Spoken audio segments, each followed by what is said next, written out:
C'est le vide originel qui précède en fait on va dire la société ordonnée, structurée, etc.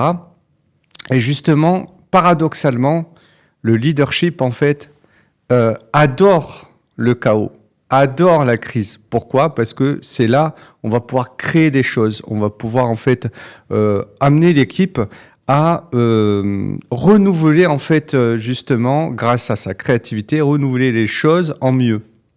Et donc la gestion de crise, c'est savoir justement développer un grand leadership, déjà personnellement, mais aussi collectivement.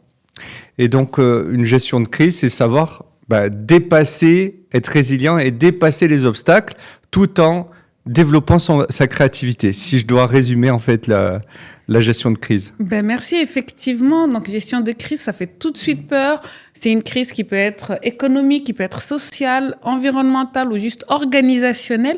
Et on a tendance à se dire, s'il y a une crise, voilà, tout va aller mal, ça va être le stress.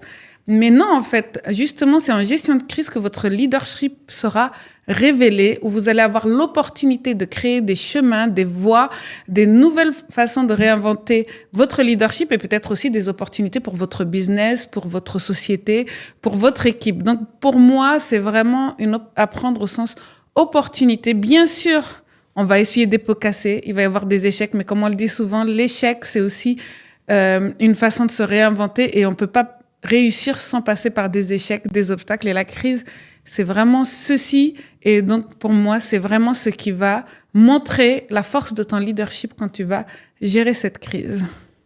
C'est un vrai test, en fait. La crise est le vrai test pour un leader et pour le leadership de chacun.